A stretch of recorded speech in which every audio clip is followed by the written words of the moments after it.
Hello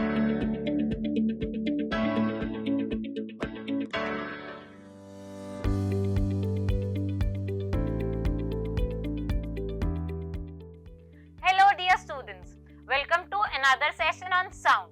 आज हम बात करने वाले हैं मल्टीपल रिफ्लेक्शन ऑफ साउंड की। अब ये मल्टीपल रिफ्लेक्शन ऑफ साउंड क्या होता है, ये फिनोमेना हम अपनी डेली लाइफ में कहाँ-कहाँ ऑब्जर्व करते हैं, इसके क्या यूजेस हैं, ये सब हम आज के सेशन में समझेंगे। तो चलिए स्टार्ट करते हैं आज का सेशन। मल्टीपल रिफ्लेक्शन से पहले बात कर लेते हैं रिफ्लेक्शन ऑफ साउंड की। रिफ्लेक्शन ऑफ साउंड क्या होता है? Sound bounces off a solid or liquid like a rubber ball bounces off a wall. आप सबने कभी ना कभी एक रबर बॉल को बाउंस होते हुए देखा है, फ्लोर से या वॉल से। तो साउंड भी ना ऐसे ही रिफ्लेक्ट होती है सरफेसेस से, सॉलिड से और लिक्विड से।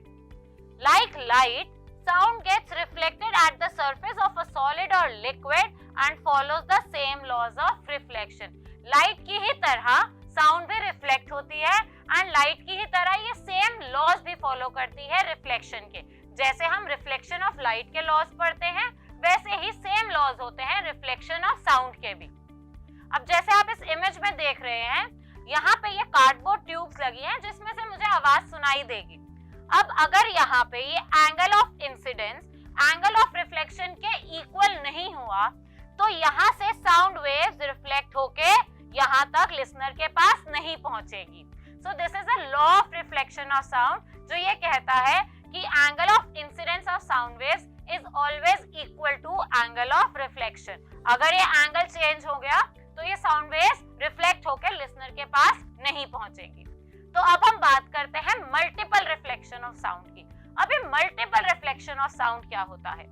When sound gets reflected several times, बार-बार साउंड रिफ्लेक्ट हो रही है from different boundaries or surfaces, then this phenomena is known as multiple reflection. Multiple का मतलब है बहुत बार।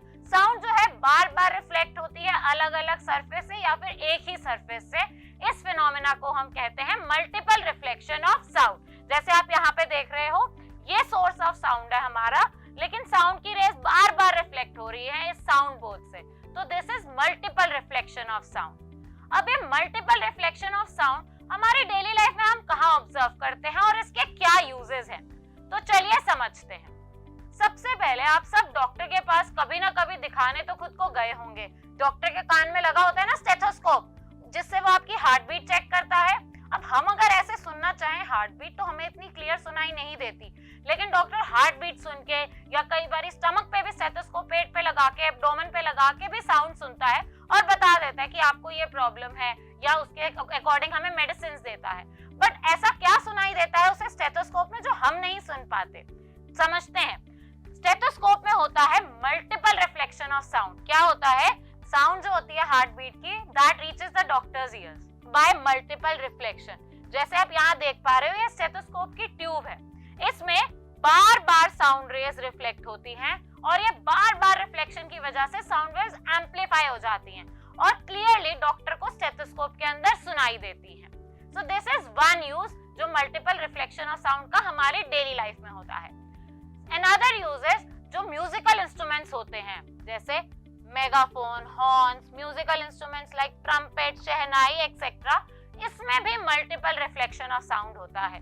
इसमें भी बार-बार साउंड वेव्स रिफ्लेक्ट होती हैं एंड एम्पलीफाई होती हैं। इसलिए जब भी हम मेगाफोन में बोलते हैं तो आवाज बहुत जोर से सुनाई देती है। That is due to multiple reflection of sound. They are designed to send sound by multiple reflection in a particular direction without spreading in all direction. ये बार-बार अलग-अलग डायरेक्शन में स्प्रेड नहीं होती है, एक ही डायरेक्शन में साउंड का मल्टीपल रिफ्लेक्शन होता है, जिसकी वजह से साउंड एम्पलीफाई होकर सबको जोर से सुनाई देती है। So this was another use. एक और यूज है, वो यूज होता है ऑडिटोरियम्स और हॉल्स में। ऑडिटोरियम और हॉल्स की जो सीलिंग्स होती है ना, सिनेमा हॉल की और ऑडिटोरियम की, they are curved so that sound after multiple reflection reaches all parts of the hall. ये कर्व्ड सीलिंग से जब मल्टीपल रिफ्लेक्शन होता है तो ये इस तरह से होता है कि हॉल में बैठे हुए हर एक पार्ट तक साउंड इक्वली पहुंचे। ऐसा ना हो कि अगर एक इंसान साइड में बैठा है और एक सेंटर में बैठा है तो दोनों को अलग अलग साउंड सुनाई दे, नहीं, इक्वली डिस्ट्रीब्यूट हो। Sometimes a curved behind the stage. Stage पे कभी कभी एक कर्व साउंड बोर्ड भी रखा जाता है मल्टीपल रिफ्लेक्शन ऑफ साउंड होने के लिए, सो that sound after multiple reflection spreads evenly across the hall. तो ये चीज यूज होती है ऑडिटोरियम्स में एंड हॉल्स में। तो ये थे साउंड के मल्टीपल रिफ्लेक्शन के यूजेस। तो आई होप आप सबको मल्टीपल रिफ्लेक्शन ऑफ साउंड समझ में आया होगा, क्योंकि now it's time for your task. आज के टास्क में आपने क्या करना है? So multiple reflection of sound has been considered in architecture. बहुत पुराने टाइम से, एंशिएंट टाइम से आर्किटेक्चर में भी मल्टीपल रिफ्लेक्शन ऑफ साउंड को कंसिडर किया जाता है। For example Stonehenge in London, Indian monuments like Golconda fort in Hyderabad and Gol Gumbaz in Bijapur, इनको इस तरीके से कंस्ट्रक्ट किया गया है कि साउंड इनके अंदर एम्पलीफाई हो, आवाज जोर से गूंजे। तो इसीलिए what you have to do is you have to research and find out other architecture, other monuments जहाँ पे साउंड acoustics को कंसिडर करके उनका कंस्ट्रक्शन किया गया है। So that is all for today. I hope आप सबको ये सेशन समझ में आया हो। Keep learning. Thank you.